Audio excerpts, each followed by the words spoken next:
going live.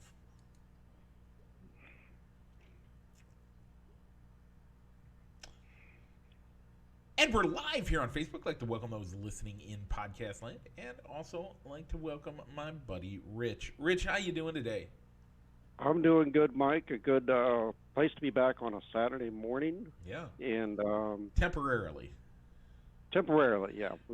Excuse me. Felt the cough coming, just waiting for it.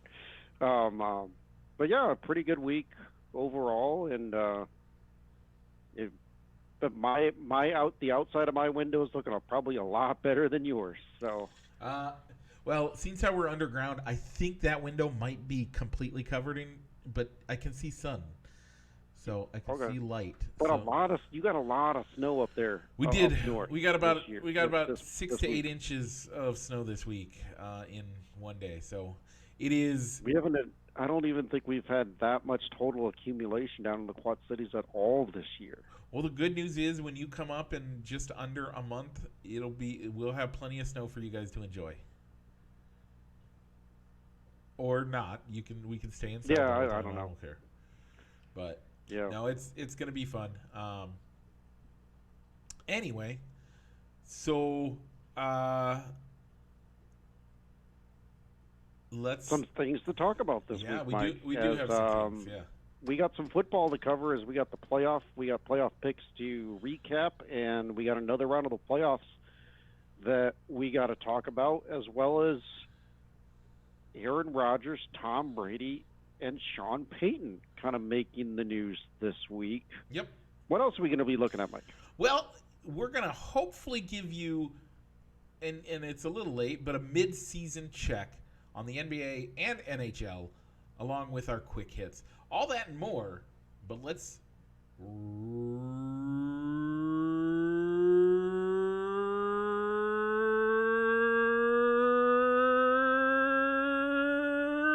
roll that intro.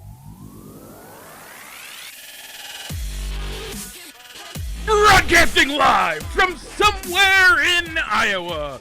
This is Balls and Sticks, the podcast, with your hosts, Mike and Rich.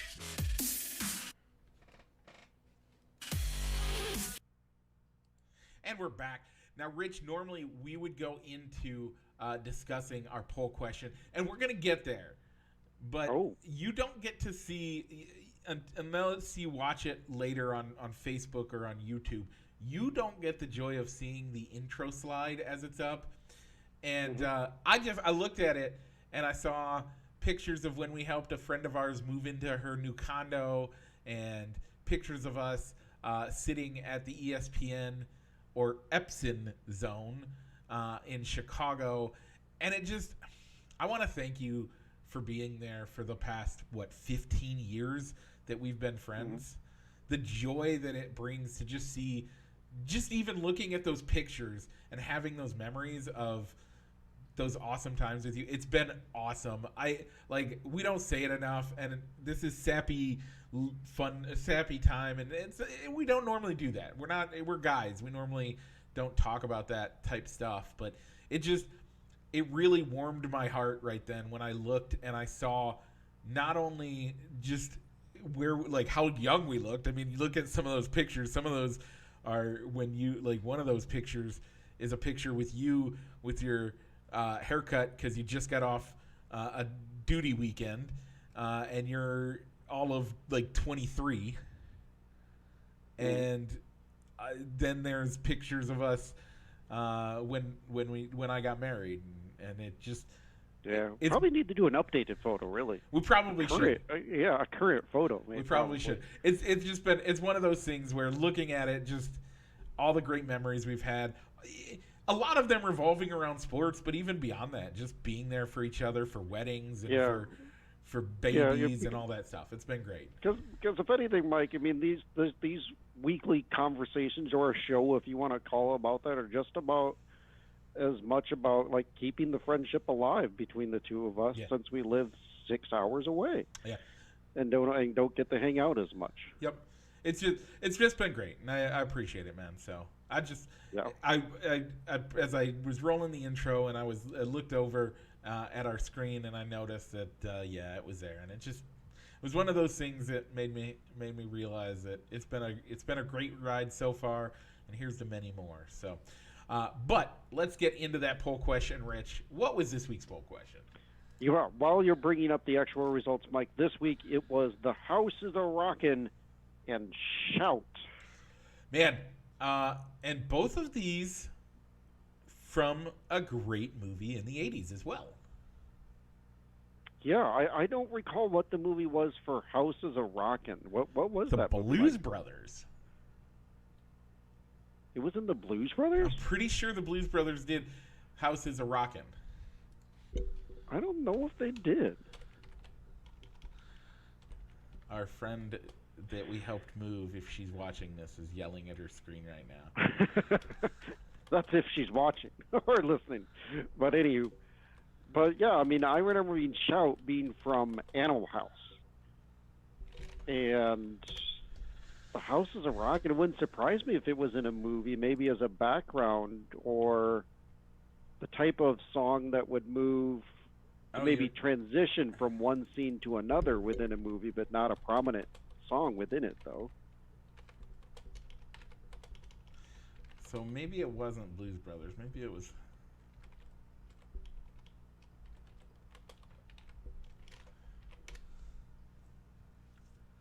So, Mike, while I kind of look into this, as far as The House is a Rockin' in a movie song, where did you vote, Mike? I voted for Shout. Mostly because, it's fun. And okay, the first thing that came up in a Google search of The House is a Rockin' movie song was Major League 2. Oh, okay. Yeah. Sure. By Stevie Ray Vaughan. Yeah. And I guess it's also on the Minnesota Twins' greatest hits album. Somehow. So yeah. So I'm sorry, Mike. Where did you vote? I voted for Shout, but. All right, I went with The House is a Rockin' normally because I don't know if it was a part. It was a major song that was involved within Steamwheeler games, and I loved going to Steamwheeler games with my dad when I was a season ticket holder in the early years of the original franchise, and so I don't remember if it was played like during touchdowns or if it was something that it was played at the beginning or end of every quarter of a certain quarter, but I just remember that song being a part of like the game day soundtrack for the Steamwheelers, and those were great times getting to see that because they were really good those first 3-4 years. Yeah, that was fun to go to. The things I miss. One of the things I miss about being up here rather than where you guys are is miss the professional sports. Even though it's minor league professional sports, it's still awesome that you get a chance to go to those. Or at least have the opportunity to go. Because to be honest, Mike, besides that preseason game that we took our wives to and went to that one day, that's the last game that I've been to. Is that the one that I won? I got the football game at, or was that with my? Yeah. Okay. Yeah. Yeah, that was the one where you got a football at. So I think I gotta find that thing. I need to figure it. That should be displayed so that y'all. Yeah, that's one thing that I think that we might try and do more often is get to one of those games. Yeah, it's funny. Last time I was in the Quad Cities, they actually the hockey team was playing. The Storm, I think, is what they are, right? And the Storm. I was that tempted to skip what I was in town for just to go to that, but it was my cousin's birthday, so I had to go. So no big deal. Okay. Yeah. So sorry, Mike. So what were the actual poll results? The poll results are 80%. 80% of people voted one way. And that is for Shout. And, Did anybody else vote with me for The House is a Rockin'? I'm sorry, Rich. Nobody else voted for The House is a Rockin'. All right, go ahead and give a shout out for the folks that voted in our poll other than us. My niece Haley, Adam Heath, and your father all voted for Shout. All right. So Shout. So, Mike, at your request, Mike, next week's poll is going to be Rock and Roll All Night by Kiss and Twist and Shout by the Beatles. Probably one of the many artists that have covered that song. Covered or made the song. I think it probably was a Beatles original song, but other artists have since have covered it. Yep. So, okay, let's go with that. That's going to be a tough one for me because I love both of those bands. But, I know where I'm voting. It's okay. Really I'll get that. I think I've already got it scheduled, but I'll make sure to check the post. I think I've already got it scheduled. Okay. All right, Mike. Wild card weekend, Mike. Man. There were a lot of good games. Some of those games were a lot closer than we thought they would be. Yep. And we had one blowout. Yeah. One blowout that the score actually looks closer than the game actually was. I would say that blowout even looks that score looks even closer than what the game actually did. But let's get to it. Last week we had the Seattle Seahawks versus the 49ers. We both picked the 49ers. That team is on a tear. They won 41-23. The next game was the Chargers versus the Jaguars. I picked the Chargers. Rich, you picked the Jags. Who won? It was 31-30 Jaguars. Yeah. I knew it was going to be a close game. I would have never thought that was going to happen because I come back from grabbing dinner at Pancheros and it's like 27-7, 27-3, 27-7 Chargers. I was like, well, so much for this game. Yeah. We got wrong on that one. Yep. I ate my burrito. We played some Mario Party together online. And what happens after our game? We probably both turned on the game after we finished our first game of Mario Party. And sure enough, the Jaguars are driving down the field to tie the game. Yeah, it was crazy. So, man, and then what happened what was the next day the next game that we have to talk about? Yeah, and then Sunday. So those were the two Saturday games. Sunday games kicked off with the Bills beating the Dolphins 34-31, which we both got right. And Mike, I think that game was a lot closer than we thought it would be. Yeah.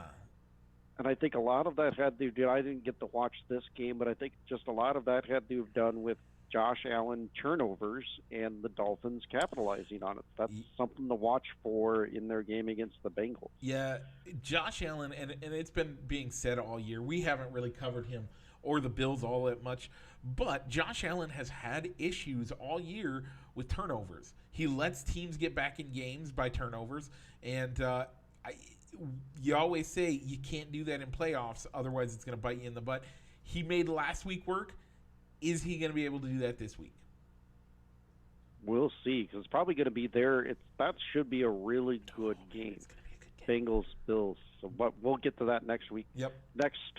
There's our next topic. Mike, what happened in the Vikings-Giants game? Vikings-Giants play in Minneapolis. The Giants win 31-24. You predicted it. I did not. I thought the Vikings were a better team than that. And you're right. You were right. The Giants were a team that was making like going after it. And wow. So all right, Mike. And then the Sunday night game was the Bengals and the Ravens. Yep. And it almost seemed like the Bengals kind of got away with one as they won 24-17. Yeah, it's crazy how much better the two teams that didn't have their main quarterback, their starting quarterback all year. Mm-hmm. Both teams did a lot better than I thought they would. Yeah. But what a way to get the game, in a sense, the game-winning touchdown. Yeah. As Tyler Huntley, the backup quarterback, goes over the pile and tries to reach the ball over the goal line, which would have been the go-ahead winning touchdown, and it gets plucked out of the air by the Bengals and the scoop and score, 98 yards 98 to the house. Yeah. Which turns out to be the winning touchdown. And it's been. Give some credit where credit is due. Those and we'll get to some news about some of it. But those offensive coordinators set up their team to play better and to be competitive even without their star quarterbacks. Mm-hmm. So there's something to be said about that, but we will have to discuss a little bit more about what happened, especially to the Ravens. It happened / decision made by the Ravens offensive coordinator. Finally, we saw the Cowboys and the Buccaneers. We both made the safe bet of not betting against Tom Brady. However, the Cowboys showed up in what could arguably be called a blowout. But when you look at the math, it wasn't. But Cowboys 31, Buccaneers 14. Now, I will say that game, the score, the final score, does not reflect how much of a blowout that game was. And also, I mean, you kind of almost the story that kind of came out of that game, other than Tom Brady being unable to will the Buccaneers to a victory, was that the Cowboys left 4 points on the board as their kicker missed 4 extra points. Yeah, that is huge. So, Rich, question. What do you do this week?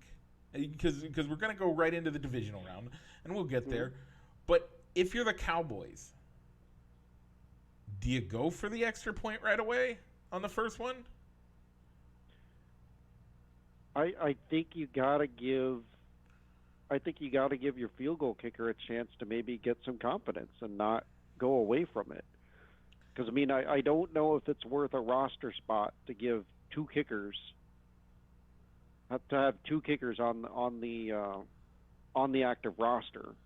But at the same time, if he misses 1 or misses 2, then that thought process has got to be going through your mind. All right, do we go for 2 to make up for the 2 extra points that he's missed?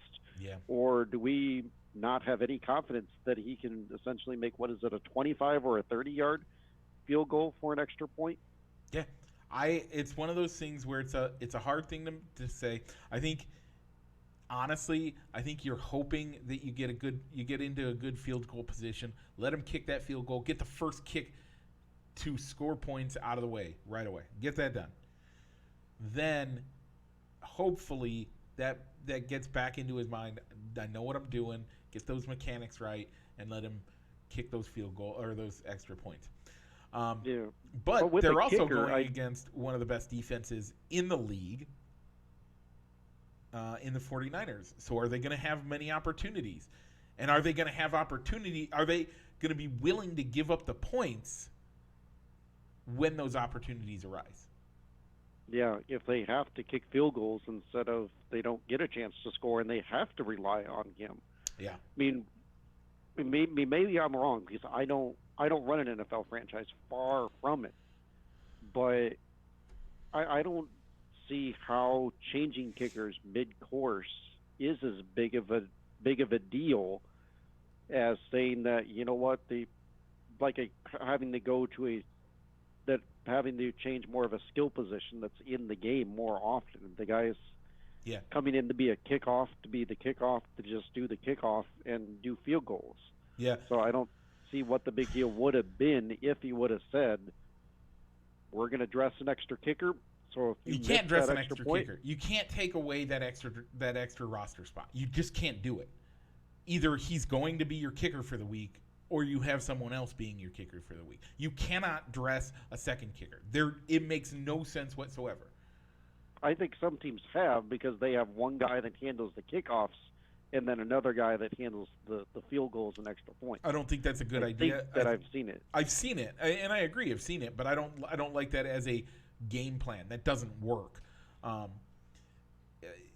So, yeah, But it's tough. I don't see where it's detrimental to the team or affects your game planning, because in a sense, I would think that if you're a free agent field goal kicker, you're still out there exercising and practicing kicks so that you're in shape and ready if a team wants to call you and bring you in for a tryout or put you on the practice squad, so at least you're in the building.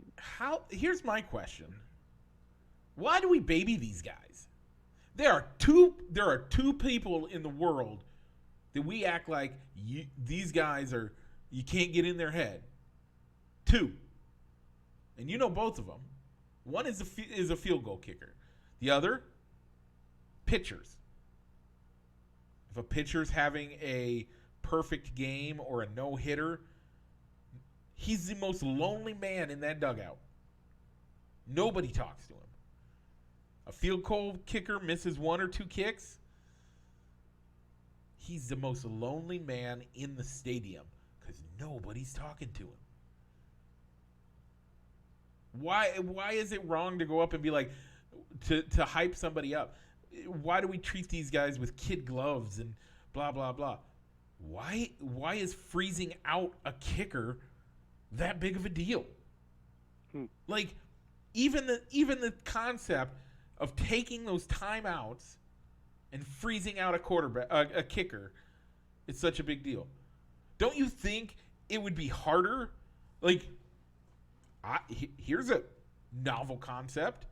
You're tied and with 2 minutes left, or with 30 seconds left to go, 6 seconds left to go, and they need a Hail Mary because they're outside of field goal range. Why not freeze the quarterback? Get in his head. That's the guy you want to get inside the head of, but nobody thinks to do that. Y'all think to do everything else. You freeze the kicker because you take the time, but if you take the time out for the quarterback, you're giving him extra time to plan. What? I mean, there's been times where they've called the timeout and and the ball gets hiked and he kicks it because why stop? Yep. You can't stop, and he's missed the field goal. And what's the commentators? Oh, he missed the field goal. But look, he's going to get another chance because the timeout got granted just before the ball was hiked. Yeah. And 9 times out of 10, what happens? He makes it the second time. He drills the second one, yeah. Well, shouldn't have called the timeout. Yeah. It's just one of those things that those two positions, to me, it blows my mind. Like, again, we've talked about it and a few times, but let's look at the time that we got to see Carlos Zambrano pitch a no-hitter. Right? Yeah. Like, when he pitched that no-hitter, we got to see, like, from about the 5th inning on, nobody in the dugout talked to him. Nobody in the stands was making reference that it was a no-hitter, saying, Nothing. "Oh my goodness, maybe he hasn't allowed a hit yet." Yeah. Nobody was saying that. You don't, and it's, part of it's that us baseball fans are superstitious. That's part of it. But moreover, his teammates wouldn't acknowledge him on the bench. The guy's already a head case, and now and some of these guys, not all of them, but some of these guys are social guys, and they want that camaraderie. They want that type of stuff, and now you're ghosting him? Yeah. That seems terrible to me. And Mike, I mean, I don't know if I've ever told you this. I don't know how it never got brought up as many times we referenced the Zambrano no game in conversation sometimes. But I don't even remember when I was also present at a game where the Cubs got no hit and didn't realize it was a no-hitter until the end of the game. And I was keeping score. Yeah. It was Cole Hamel. It was what was it? Somebody pitching. I could have swore it was Cole Hamels pitched a no hitter against the Cubs. I didn't realize it was a no hitter until the end of the game when you see the team burst out on the field to congratulate him that he threw a no hitter. I just saw it as, man, the Cubs just can't get anything going this tonight. Yeah. Today. It's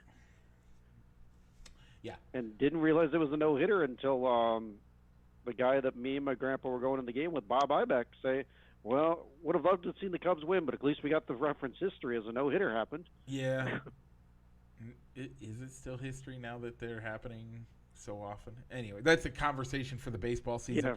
Let's get back into the divisional rounds. By the way, let's give you an overall score. Rich, you did 5-1 in the playoff pick'ems. I did 3-3. So how did the Revenge of the Lake Beast? Oh, I haven't even looked at that. Let me bring that up. Is he was the one out of our group that made picks.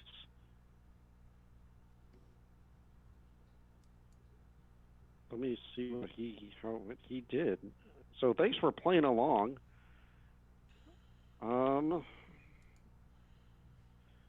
He went 4-2. Okay. 4-2, as he was the only one that picked the Dallas. So he got Dallas right but he got the Chargers wrong. Okay. So I'm sure that he's going to make his picks for the divisional round. For anybody else in our Pick'em group, if you're still playing along, make sure to get those picks submitted before the first game kicks off, which is 2:00 Central Time, when the Chiefs and the Jaguars kick off. Mike, speaking of Chiefs, Jaguars, who you picking, Mike? I'm picking the Chiefs. I'm going to pick them too, Mike. The Jaguars are hot, but I think the Chiefs are a team that if they get up big, they're not going to let their foot off the gas like the Chargers did. Yeah. Rich, let's look at the Philadelphia Eagles versus division rival New York Giants. Well, Mike, as far as I know, Jalen Hurts is healthy. So if Jalen Hurts is healthy, I'm going to go fly, Eagles, fly. Yep, I agree. I'm picking Buffalo over Cincinnati in tomorrow's 1:00 game. By the way, that's 1:00, not noon. So take time and go to lunch with your church family. I'm going to go with the Bills as well. But this is a game. I would have been more tempted to pick the Bengals here, like I did in the Week 17 game. But the Bengals lost 2 more offensive linemen in that game against the Ravens. So once again, Joe Burrow's not going to have that protection that he had like he did earlier in the year. But he had a worse offensive line in their Super Bowl run, and they found a way to make it all the way to the Super Bowl and almost won that game. And I would also argue, and this is going to be the other side of that, if you will. I'm not calling you. I'm not saying you're fully on a bandwagon, but you are on the do it for DeMar bandwagon. Yeah. Like you're on that bandwagon 100%. So again, I'm not faulting you for it. It's a great story. The NFL would love for that to be the story of the Super Bowl. And picture this, by the way. Picture this one. DeMar Hamlin's first time in an NFL stadium at the Super Bowl since his heart stopped on the field, since he died on the field in front of a national audience, is to be the captain, the honorary captain for the Buffalo Bills on the coin toss at the Super Bowl. And I think I could also see that he's the first guy after the coach gets the trophy. Damar Hamlin is also up there on the podium with other prominent Bills like Josh Allen and the coach, and probably maybe even a star wide receiver since the Bills don't run the ball very well. Yeah, but don't run the ball or have like that prominent, dominant number one back. Yeah, being up on the podium with them, saying that, hey, getting to hoist the Super Bowl up with his star teammates from the game. 100%.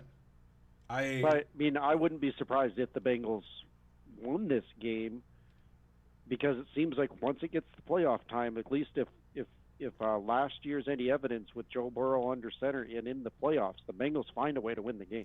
Joe Burrow is Joe Cool, isn't he? I mean, he has been since his days at LSU. Smoking Joe. This is the one game that I'm hoping that I get to watch from start to finish. Yeah. Maybe with a nap somehow happening somewhere in the middle, but I hope this is the one game I get to watch. Yeah. Out of the four. And Mike, our final game is the Cowboys going out to Santa Clara to take on the 49ers. Man, I think the Cowboys backdoored their way into the playoffs this year. I got to pick San Francisco. Yeah, I'm going San Francisco here as well. But if last week's Cowboys show up, this could go anyway. And I really do believe that all four of these games could easily go either way with as evenly matched where these matchups fell. Okay. You could see some upsets here. If these were the only four games in a regular season week, you have to pick a lock, you have to pick an upset. Where do you go? Okay. I think I think the Kansas City game. Probably go Kansas City. That's the lock. Yeah. Obviously, that's the lock. Okay. I think. If I had to pick a lock, using our lock upset format, it'd probably be the Chiefs as my lock. Okay. For the upset, I think I'd almost go with the Cowboys, I think. Because I kind of see Bills-Bengals maybe being a push. And, the G-Men, it's hard for the Eagles, it's hard to beat a team 3 times in a row.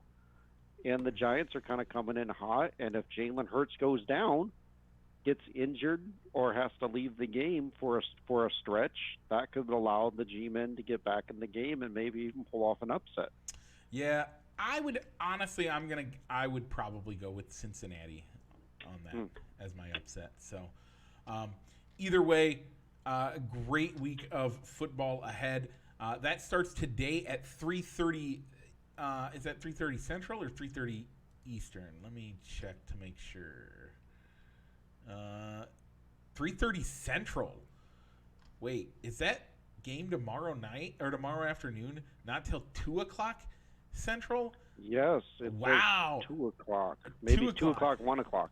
So yeah, you do have plenty of time to take do your time some errands, at church. go get some chow after church, after your church service gets out, and not have to feel like you're missing football or need to get home because you want to see that game in its entirety. Yep. Or having to plan where you're going to go to eat around whether it will have that game on the TV. Unless you're in California, in which case that puts it at noon, so you should be out of church, hopefully.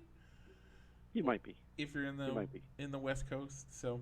But that was one weird thing to see, because we sometimes we took the train into downtown Portland sometimes to go to church, and you had sports bars that would be advertising football brunch, where they would be serving brunch, and to where you could watch the kickoffs of what normally is a noon game for us here in the Central Time. It'd be kicking off like at 10 in the morning. So you're saying 10 in the morning you'd have brunch. I could have a Bloody Mary and Eggs Benedict and watch football all at the same time? Yeah. That sounds awesome. Yeah, we never did it. We were trying to be good and go in the church. I'll go to church at 6 a.m. in the morning if it means that I can go have a Bloody Mary and eat Eggs Benedict, and man, that's something. Yeah, but nowadays Eggs Benedict is going to cost you like $45 because eggs are stupid expensive. Yeah, probably. All right, Mike. So other things to talk about in the NFL is supposedly the Saints are trying to get not a first-round draft pick for Sean Payton's services, but multiple first-round draft picks out of this. 2. How are you going to – man, is it worth it? So that's question number one, and I have my answer, but I'll let you speak because sometimes I get opinionated and kind of steamroll. I think the only way that it's worth it is that if you don't need the first round pick to move forward, to move your team forward. So I think maybe a team like Dallas could afford to give up multiple first round picks if they chose to hire Sean Payton and move on from Mike McCarthy. Yep. But the other teams that are rumored to be needing to be interviewing him, Denver, Houston, and Carolina, they need those draft picks to improve the team. Yep. So I don't think the coach is going to make that big of a difference to make up for not having that draft capital that it took to hire him. And I think if Carolina were to hire him, that draft compensation is going to have to be higher because the Saints got to face him 2 times a year. Yeah. I think Carolina's the only one. Carolina seems like a team that is. No, they don't. They don't have the quarterback figured out. They don't have a quarterback figured out. And they don't have need that high draft pick to get the quarterback situation figured out. Yeah. I don't think it's worth it. I don't. Yeah. You're wasting all of your capital on. You're selling the future. It's not worth it. Don't do it. I don't care. No, it's not worth it. Yeah, exactly. I mean, they're kind of using the basis of what I don't know the exact draft compensation that Tampa Bay had to give up for John Gruden to hire John Gruden away from the Raiders. Yep. But yeah, it worked out in his first year. He got him that Super Bowl win with Tony Dungy's Buccaneers team. But years after that, John Gruden didn't have sustained success because there wasn't the draft capital there to replenish the roster. Yeah. I don't think it's worth it, but what do you do? I mean, if you think you're a head coach away, how many teams genuinely a head coaching change is going to flip their entire script and win them a Super Bowl? I don't know if there is that coach out there because most of the time the first year is always getting to rebuilding the culture and rebuilding the team. Yep. I don't see rebuilding the team. It's years 2 and 3 that you're seeing the coach maybe make a difference because he's implementing his system and he's having his coaching staff getting in and installing that new game plan and getting the right personnel on the team to move that plan forward to fit his scheme. Yeah, I don't. Or him figuring out the current players what he has to do to adjust his scheme to his current set of players. Yeah, I don't think so. I mean, we saw Doug Peterson take a 2-14 Jaguars team that had Urban Meyer and an interim head coach and turn them into the playoffs, but a lot of the pieces were in place already when Doug Peterson took over it. I don't know if Sean Payton would have that same success. Maybe with Denver, but Denver I think is in a tough division where it's going to be even if Sean Payton's you're playing there, for second place. You're going to have to also go through Herbert and Mahomes. Yeah. To get to have a record good enough to make it into the playoffs. Yeah. I don't see a good fit for him this year. I think he goes back to TV. That's my opinion. I think he should go back to TV. Wait for the Dallas or Chargers opening to come open. Because right now, neither of those teams opened up. Have chose to let go of their head coach. I mean, there's no good way to do it. So, okay. The other 2 stories to come out this week, we'll talk about Tom Brady. Let's do that one first, and then we'll get in. We might get into the other one. It sounds like I might have talked you out of that one. We can still have that conversation. I think so. But maybe just go along with what should Aaron Rodgers look for? Yeah. Where should Aaron Rodgers go? And maybe what should the Packers do? Yep. Granted, it'll probably be a biased opinion since we're not Packer fans. Yeah. But Tom Brady. But Tom Brady. I don't think he's back in Tampa next week or next year. And so then it becomes, where does he go? Well, Rich, Why did Tom Brady go to Tampa?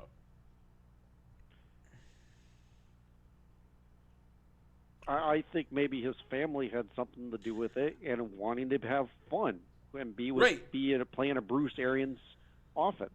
Right. I think it more had to do with he wanted to be his family, his wife Giselle wanted to move to Florida with him at the time. Makes sense. Totally makes sense. I get it. But they're no longer together. Does he want to stay in Tampa, or does he want to go to where he has always wanted to go? Go back home.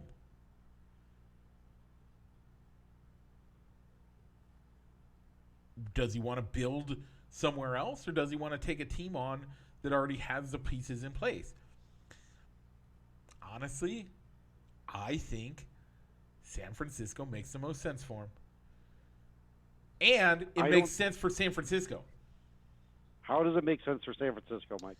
So you got Brock Purdy's doing great. And Trevor Lawrence Trevor Lawrence is hurt. Not Trevor Lawrence. Trey Lance. Sorry. I knew that was it. Trey Lance is hurt. Bring Tom Brady in. Best case scenario, he returns to form because he has receivers and tight ends to make him to work with to make him better. That's number one. Number two, you have one of the greatest of all time mentoring your two guys on rookie deals. Yes, those rookie deals look vastly different, but you have someone there that is there to train them. Now, worst case scenario, Tom Brady comes out to San Francisco and looks like Russell Wilson in Denver. You pull him, and you got Brock Purdy right there. By the way, Tom Brady is there to help be that quarterback coach that you need him to be. Now, is he going to be? I don't know. But hopefully, he doesn't have his head too far up as you know what to get himself talked out, like to not be a good guy, and you get him to help coach up these two young men who have a huge future in front of them. That's why San Francisco, it makes sense for both sides. For me, I don't know if it makes sense for San Francisco because I think they already have a quarterback controversy on their hands with, well, do you still believe in Trey Lance and want to give him the opportunity to compete for the job? Or do you stick with Brock Purdy, who's gotten you this far and is undefeated in his NFL career, including the playoffs? Or do you try and so I think adding Brady to that only complicates it even more. And actually, putting Brady in that mix totally negates everything.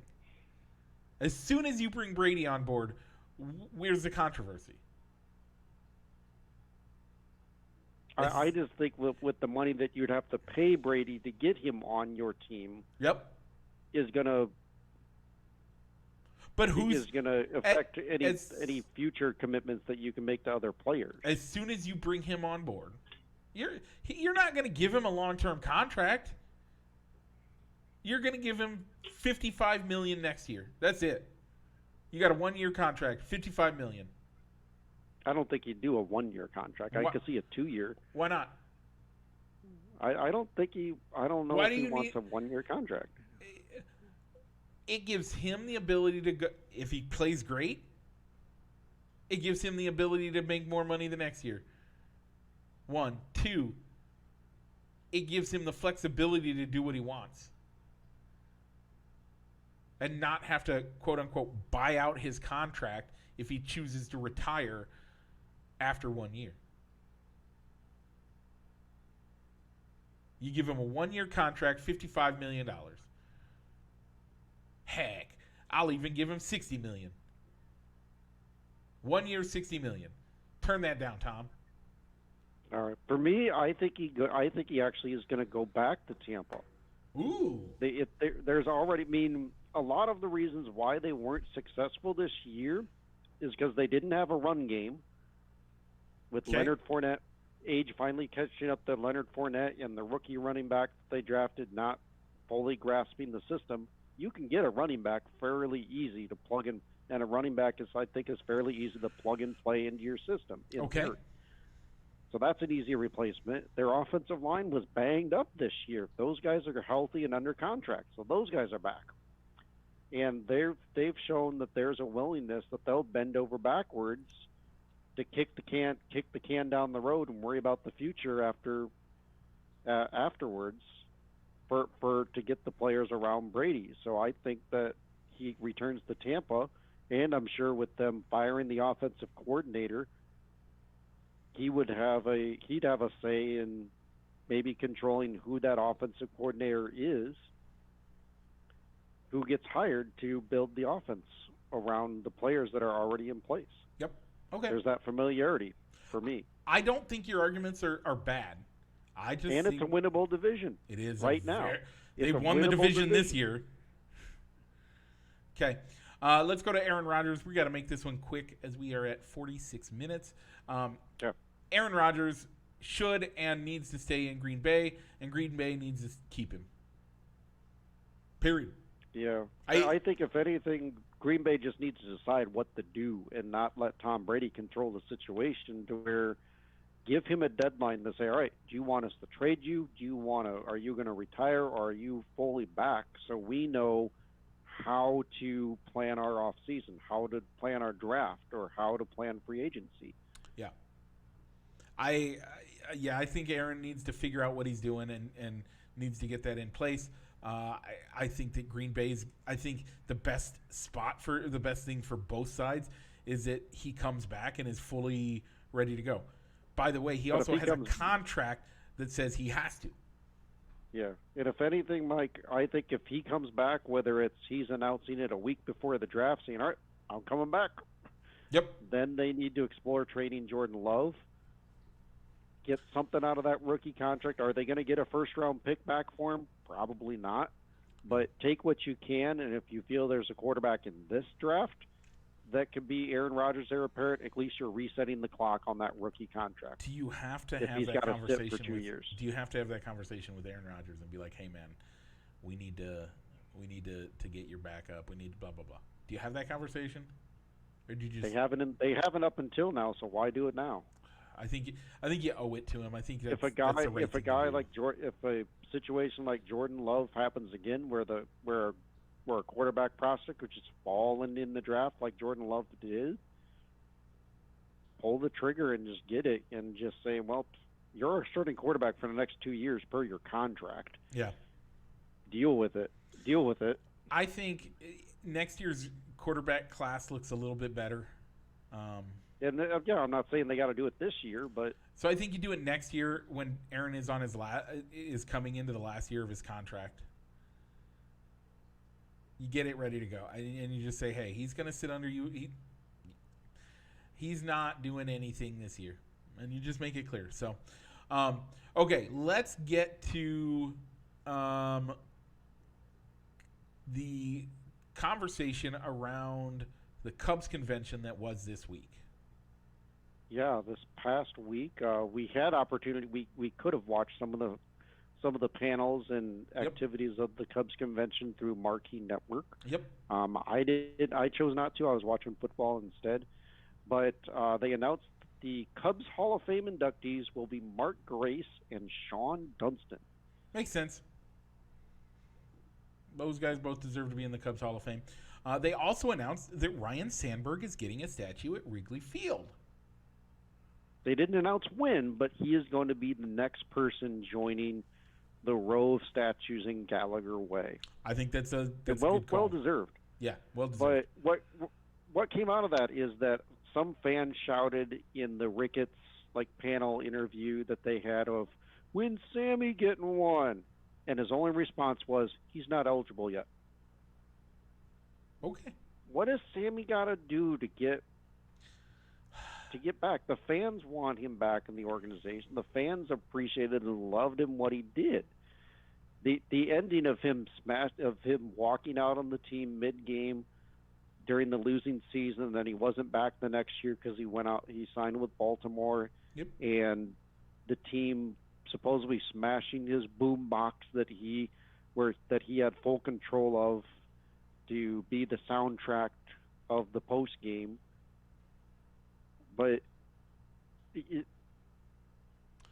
it more to do with that exit, or is it that there's still that belief that he was juicing and he doesn't want to come clean about whether he was juicing or not juicing? Who wasn't juicing during that era? Exactly. I mean, who wasn't? So you got to take that out of it. First and foremost, you got to take that out of it. We can't still keep having this discussion. Was he juicing? Wasn't? Everybody was doing it. I don't care. At this point, we can't. That argument's a moot point. What we can talk about, and what we should be talking about, is that exit. That exit was terrible. Now, Sammy has never acknowledged his wrongness in that exit. And that's what needs to happen. By the way, the Ricketts didn't own the team back then. Exactly. They didn't. They were owned by the Tribune Company at the time. Right. But I think what needs to happen is, I think, for me, I love Sammy. Sammy saved baseball. We need to appreciate that. But what we also need is we need Sammy to acknowledge that he did the team wrong. He made a poor decision. We can forgive poor decisions. You have to acknowledge it and learn from it. And until he acknowledges it and learns from it, I don't have a problem with them saying, nope. But it seems to me like the Ricketts family seems to be more hung up on the steroids thing. Yeah. Than his exit. But and I think one of the qualifications that they look into, saying, all right, how do you make the Cubs Hall of Fame? It's contributions to the community and your contributions to the team. And he made the Cubs relevant for how many years? Yep. When they were losing and losing badly, let alone saving baseball and getting them to the playoffs. Yeah, no, I totally agree. That was Sammy Sosa. I totally agree. So to say that he's not eligible yet, I think is a bull. Come out and say why he's not eligible. Yeah, a real reason why he's not eligible. He's not eligible. No, he needs to own up. He needs to own up to our own questions about his steroids use or that exit. But so why don't give him that opportunity? Meet with him. Yeah, and I agree with you. I think he needs to. I think he needs to open up and I think it. Again, I'm gonna play Tom Ricketts. Mm-hmm. I own the team. I'm making these decisions. Here's what I'm gonna do.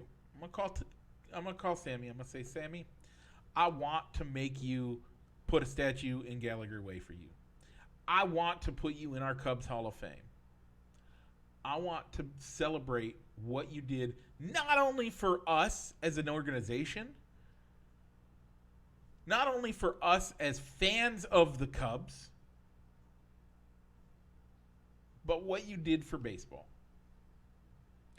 Here's what I need from you. I need you to come to Cubs convention next year. I need you to say, hey, I made some poor decisions. I have learned from them. And apologize for your exit.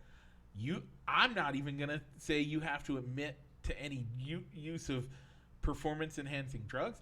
I'm not even going to ask you to say that it was wrong. I am going to say, if you blanket just say you made poor decisions, because your exit in and of itself was a poor decision. Mm-hmm. If you'll do that for me at Cubs convention, I'm going to put you in our Hall of Fame.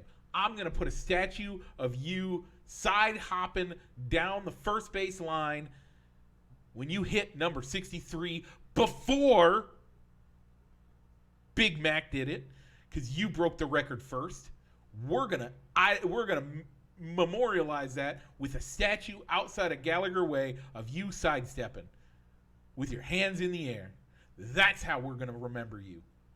That's the statue I'm gonna have built, and that's how I would do it. And I think that's fair. I mean, put more of the focus on his exit from the team than on the whole steroids thing. We all know that he did it. He knows he did it. Everybody knows he did it. There's a reason why him and Barry Bonds and Mark McGwire are not going into the Hall of Fame. By the way, I think that's wrong. I think all three of them deserve to be. You cannot tell the story of baseball without all three of them. And I think it needs to happen. But that's not for me to make that argument. I'm not here for that. Mm-hmm. But for the Cubs organization, this is what they need to do, and this is how I think they solve those problems. All right. So, Mike, the NASCAR Hall of Fame announced their inductees for this year. So, Mike, go ahead and give us a rundown of who those inductees are going to be this year. So we are going to get Matt Kenseth, who won 39 races in the Hall of Fame, or into the Hall of Fame this year. We also are going to have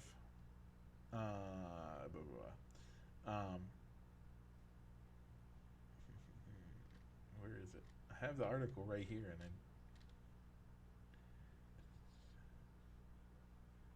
and Herschel McGriff, who won 4 Cup races in the 50s, in 54, and competed in NASCAR racing in 2018 at the age of 90. Really? Wow. Yeah. And then Kirk Shumadin, who guided Dale Earnhardt Sr. to 4 Cup titles. All 3 of those guys are going in the Hall of Fame this year. All well-deserved. By the way, Matt Kenseth also was the 2003 NASCAR Cup champion. So over there at RCR. RCR getting 2 big names. Oh, no, that would have been for Roush, not RCR. RCR getting their longtime crew chief in, and man, it is exciting to see. Let's go. And NASCAR is a month away. Month away For the Daytona 500, and then what is it? 2 weeks before that, you get the Clash at the Coliseum. Or is it I think it's 2 weeks before that, because they're not going to compete with the Super Bowl, which is the week before the Daytona 500. Gotcha. Okay. How so awesome 2 is weeks that? Before that. You get the Super Bowl, then you get the Super Bowl of NASCAR, and then we're in NASCAR season. We'll have our NASCAR corner returning in a couple of weeks, and we're going to have to start talking about that as we start looking at some of the new changes.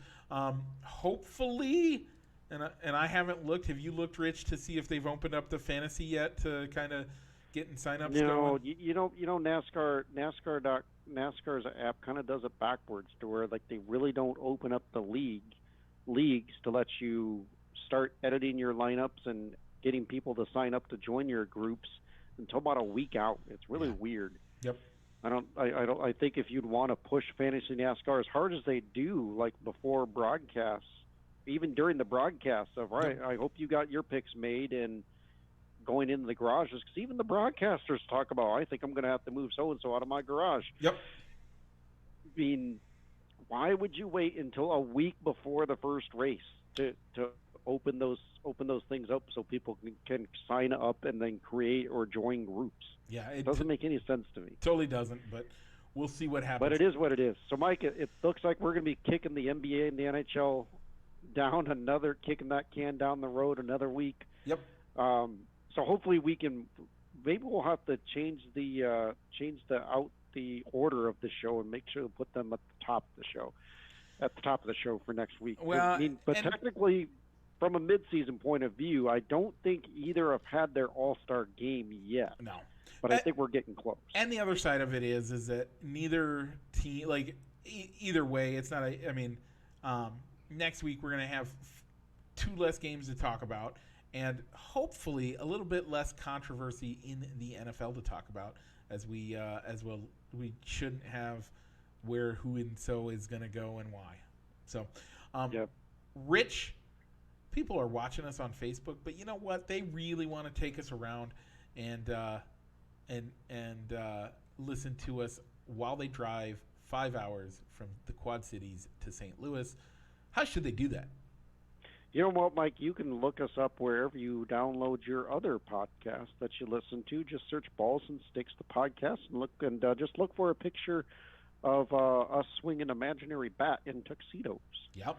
Okay. All right, Mike. So if they don't like Facebook, or they listen to the podcast and they want to see the video feed of our show and see the backgrounds that we have behind us, but they don't like Facebook, where else can they find us, Mike? You know, Rich, you can find us wherever you find on YouTube. Yeah. At YouTube, search for Balls and Sticks and look for that same picture that you're used to seeing in your podcast. Rich, we do have a show note for next week. Ooh, okay. It's your show note. Oh, I'm sorry. Yeah. We're gonna do Friday night because, as Mike alluded, I got a 4-hour drive down to St. Louis to celebrate my brother-in-law's birthday, as he's wanting to do a trip down to St. Louis with the family. We're going to be hitting the road at the crack of dawn so that we can get down to St. Louis at a decent time to hang out with him and for in honor of his birthday. So happy birthday, probably early birthday this week, Josh Couture. And then we also have to say happy birthday to Bob and Lily Driscoll. Good friends of the show. Bob was watching earlier, and I forgot to mention it while he was watching. But Bob, when you come back and listen later, happy birthday, sir. Any other comment or reaction shout-outs on the Facebook? Bob gave us a thumbs up, and so did Bernie Calkins. Thank you, Bernie. All right, Mike, so that's this week's show, Mike. Catch us on, if you watch us on the Facebook, make sure to tune in Friday night, probably around 9:30, 10 p.m. Central Time, and watch for us. So, Mike, what do we got to do to close it out? Same thing we do every week, Rich. Roll the outro.